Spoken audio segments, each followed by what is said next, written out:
Hello students, I am going to explain your next lesson, that is the second lesson, Lost Spring.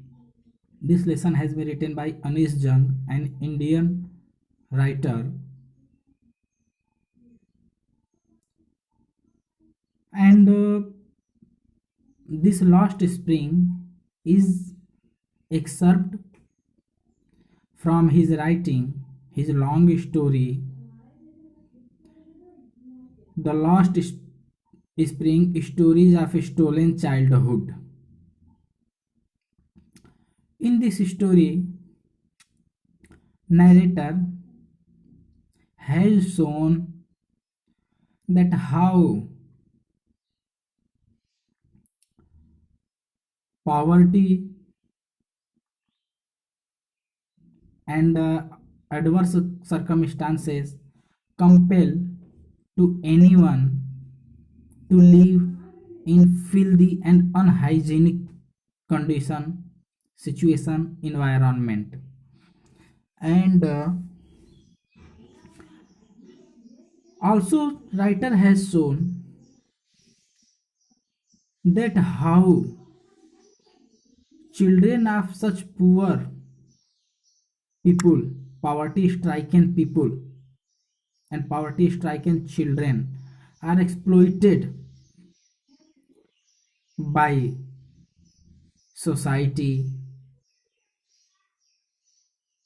by factories, by working there, and also exploited by the middlemen like police, money lenders, and other powerful authorities, politicians, etc.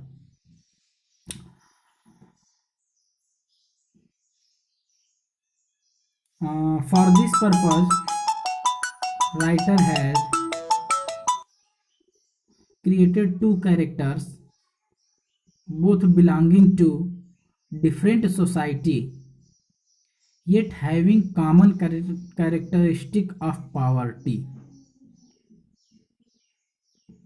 They both belong to different society, but they have one common characteristic between both, and that is the poverty. Family of both characters are poverty stricken.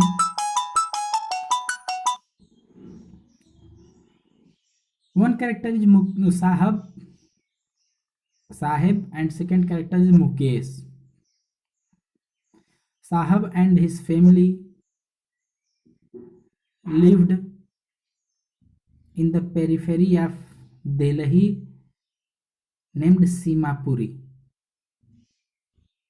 Mukesh family lived in Firozabad. So first I am going to describe the story of Sahib and his family. Actually, Sahib and his family belong to Bangladesh, and in the war of 1971 they migrated from Bangladesh to India. They came in India, settled here on the periphery of Delhi in the Simapuri, and particularly that Simapuri is the locality or residential place of only all those Bangladeshi migrants who migrated here just during the Bangladesh war in 1971. They started to live there,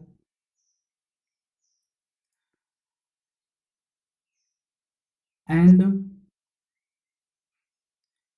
for livelihood, that is bread and butter, they took a means of rag picking.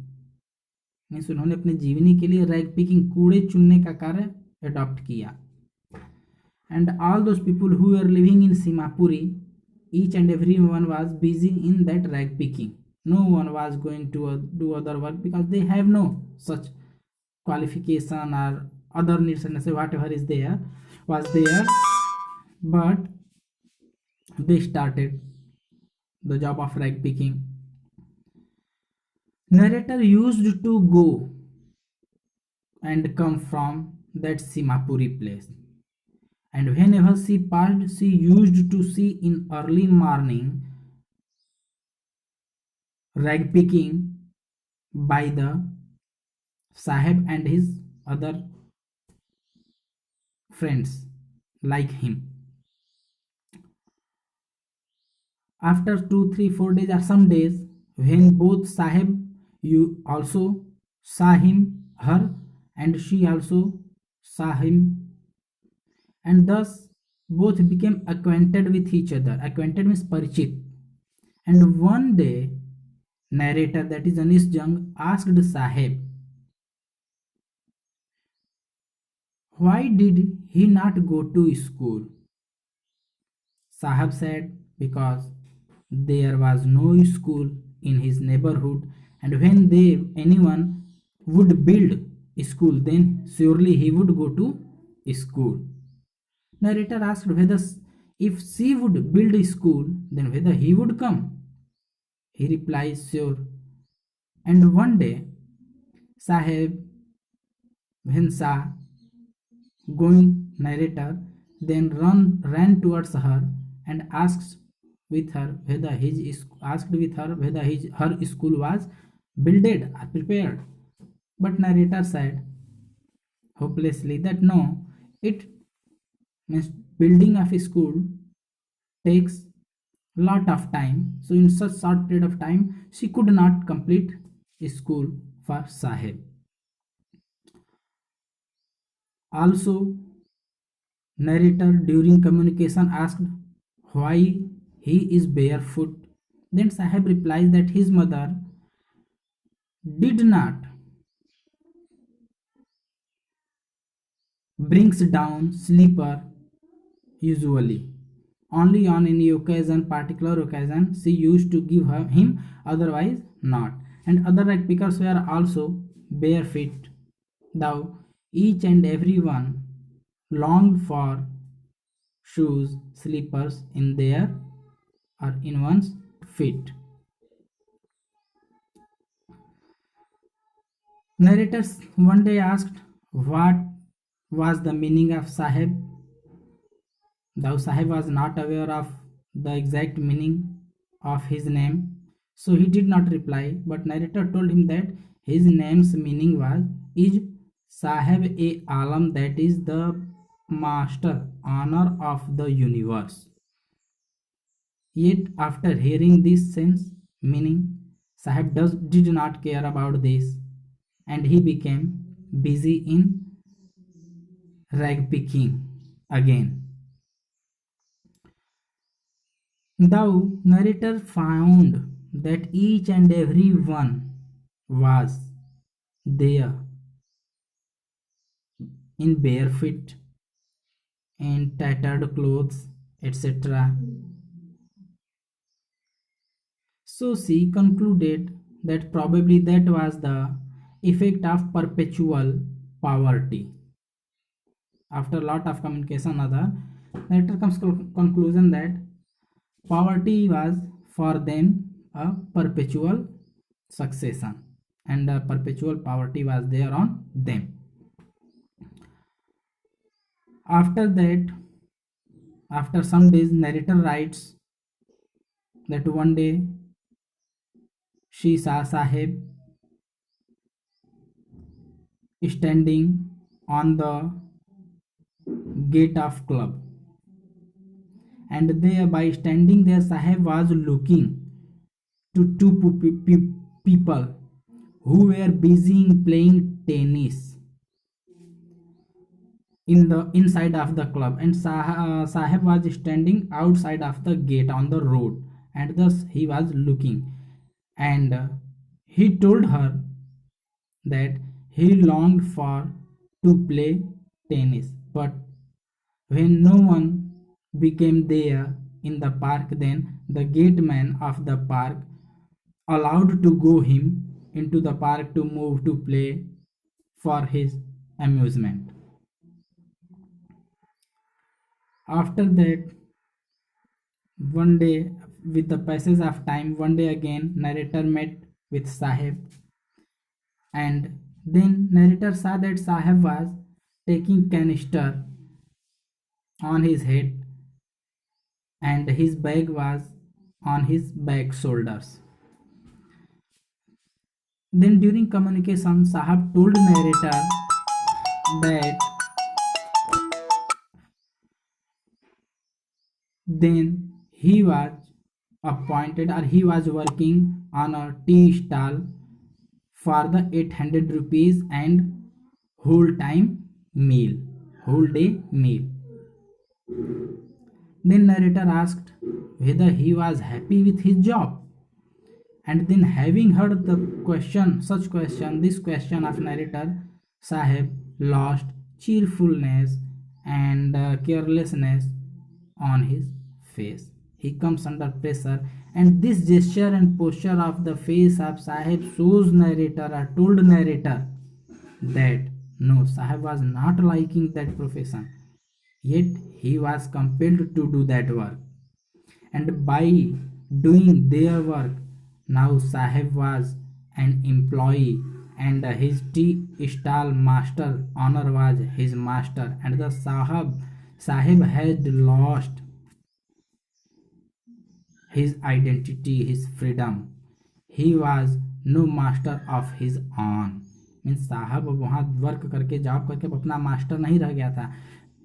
Everyone, in I, you, or anyone, if becomes employee of anywhere, and above him there is his employer, his her employer, then that person who is under the employer loses his identity and his own freedom. He had to work, he has to work according to the guidelines of by following the order of his master. And the Sahib was not his own master and was not ready to break up this, to give up this work and to be his own master, because he had no option. There was nothing in his mind to do something more to be his own master. Now he was getting a full stomach meal for whole day, 3-4 times, and 800 rupees per month, and he was compromising there. He compromised there.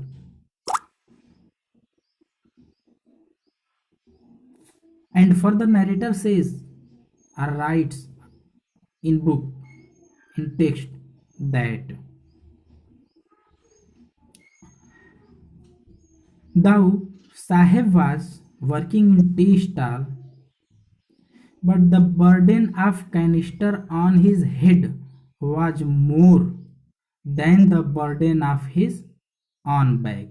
And this word, this line symbolizes that Sahib was then not more master of his own, but he had lost his freedom in the hand of his tea stall owner.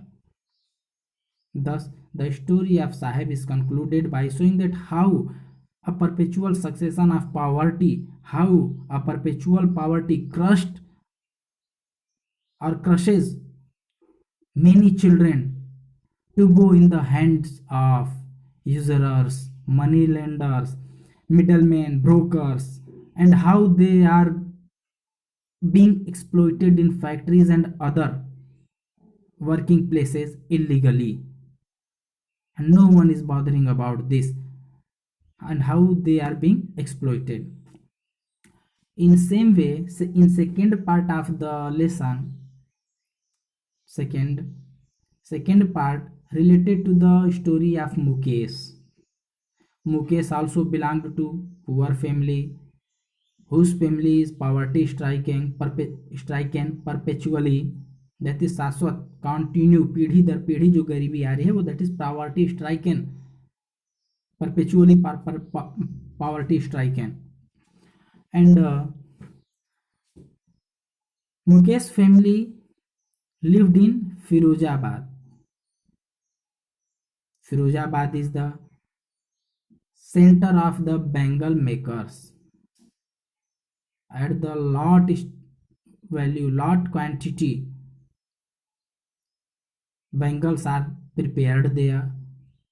And these Bengals are the symbol of piousness of Suhag in Indian society. Firozabad is situated in Indian society, and narrator wants to criticize that how such people who are distributing or preparing the symbol of joy, symbol of happiness in society, and himself or themselves, they are themselves under the adverse effect of poverty stricken. Poverty, they are losing their eyesight,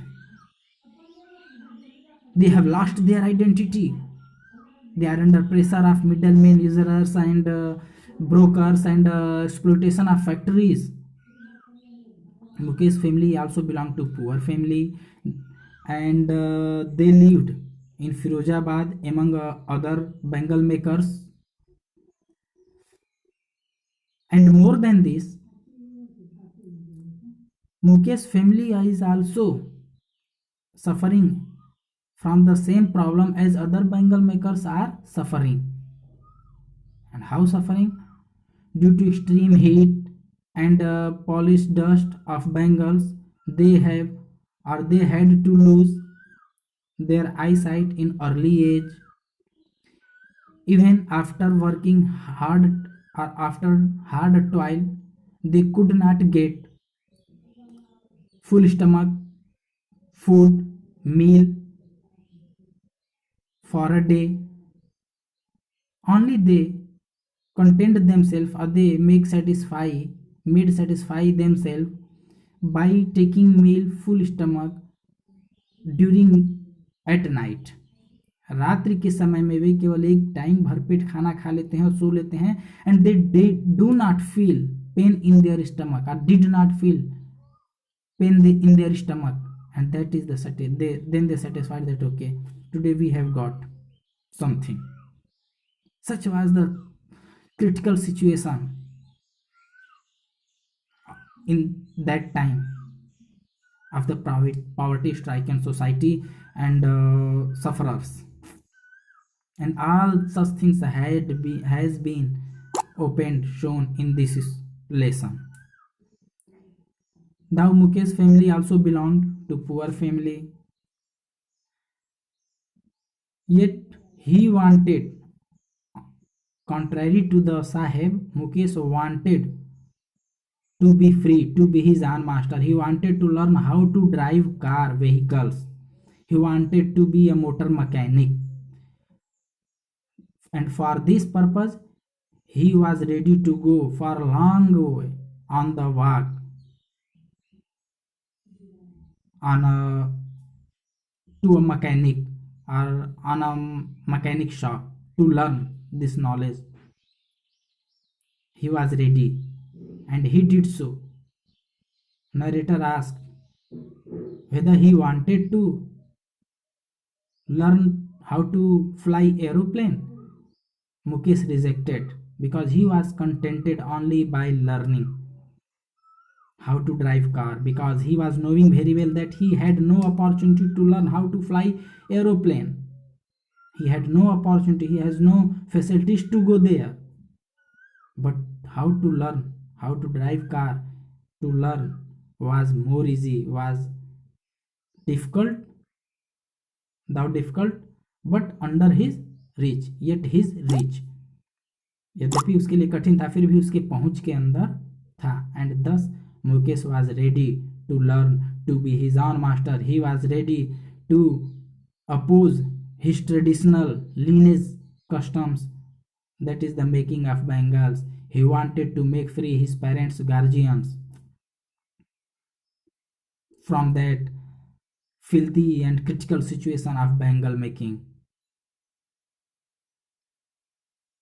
And thus narrator had shown, here tries to show, that how a human being can be positive. Sahib was not ready to change his situation. He was compromising, or he had compromised with his poverty and was fixed at one place on the rate of 800 rupees per month and full stomach food for whole day. But Mukesh was not ready to do so. In same situation, he was eager to do something new, something different from his society, Bengal making society. He wanted to carry far away from such critical and filthy situation to his parents, brothers, sisters, his family, etc. He wanted to create a huge building. The Simapuri people or the Firozabadi people both were living in hutments. Drainage system was choked, stinking smell was there, and Mukesh wanted to go from all those, but Sahib was not ready to go away from those. So this is the difference between Mukesh and Sahib, and narrator through these two characters has tried to show how one can be free with his her own effort, because Sahib was not ready. He was not ready to effort. He compromised there, but Mukesh was ready to face. He was not compromising. He wanted to be his own master. He was not ready to lose his liberty, his freedom. For Sahib and his family, his other group, Barefoot Army, rag picking was wonder as child in childhood, and when they become adult, that was the means of livelihood, that is bread and butter. And whole family was ready, whole group was ready to live there, to stay there, to compromise with that situation. But Mukesh was not ready to compromise. He wanted to carry his family, his society far away from that filthy and condemnable society situation. This is the difference, and this is the whole summary. Bengal makers were able to take meal any one time, full stomach and satisfied, but they were unable to prepare a home, a shelter, complete pakka shelter. And if anyone was able or succeeded in doing so, that was his success, his achievement. But Mukesh was not ready to compromise only there. He was not ready to compromise with losing his eyesight and his other friends' eyesight. He wanted to show new way, new path to others indirectly, and wanted to be free, to be his own master by learning how to drive car, how to repair vehicles, etc. Thank you.